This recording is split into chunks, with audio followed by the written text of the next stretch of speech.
નમસ્કાર, આપ જોઈ રહ્યા છો નેશન પ્લસ ન્યૂઝ. હું છું આપની સાથે હેતલ ભગત.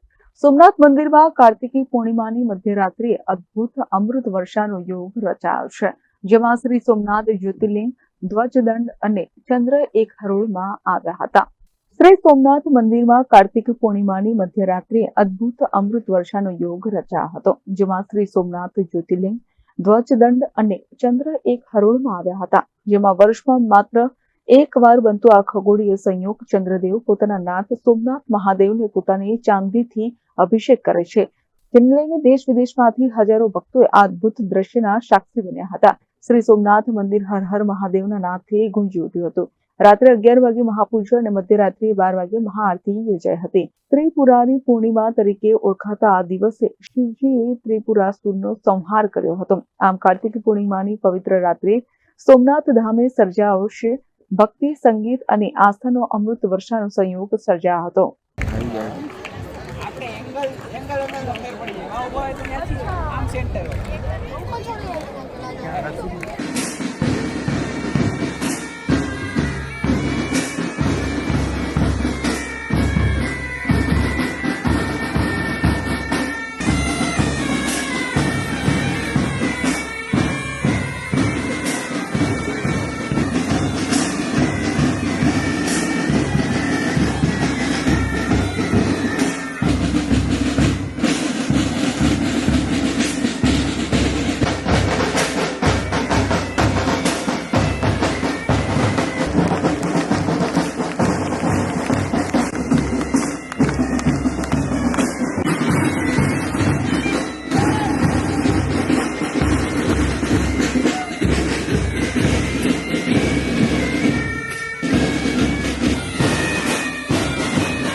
કાર્તિક પૂર્ણિમાનું વિશેષ મહત્વ હોય છે, કેમ કે ચંદ્રમા છે એની અમૃત વર્ષા આજના દિવસે ભગવાનનું શિવલિંગ, એનું શિખર અને ધજાદંડ પર આજના દિવસે આવતા હોય છે.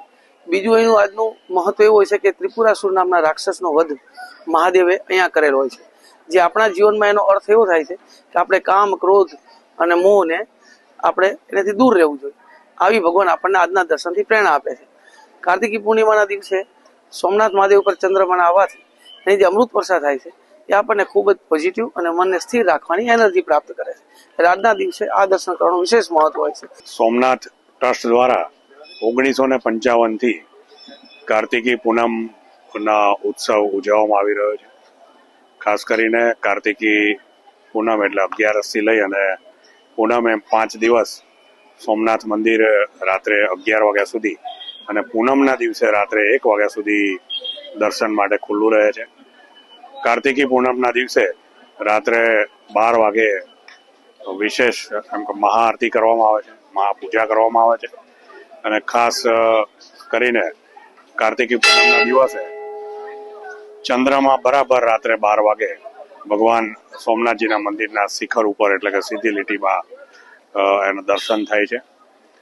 આજના આ કાર્તિક પૂનમના પવિત્ર દિવસે દ્રોણેશ્વર જે ગુરુકુળ છે, સ્વામિનારાયણ ગુરુકુળ, એના વિદ્યાર્થીઓ જેનું બેન્ડ છે એ બેન્ડ દ્વારા આજે ભગવાનની આરતી કરવામાં આવી અને આ બેન્ડના તમામ ટીમે સોમનાથજીની બેન્ડ વગાડી અને આરાધના કરી હતી. ખાસ કરીને કાર્તિક પૂનમના રાત્રિએ મોટી સંખ્યામાં લોકો ભગવાન સોમનાથના દર્શનાર્થે પધાર્યા હતા. Mahesh Dode, nation plus news, Gir Somnath. સમાચારોના સતત અપડેટ મેળવવા માટે અમારી નેશન પ્લસ ન્યૂઝની યુટ્યુબ ચેનલને સબસ્ક્રાઇબ કરો, બેલ આઇકન દબાવો અને જોડાયેલા રહો ફેસબુક, ઇન્સ્ટાગ્રામ અને ટ્વિટર પર.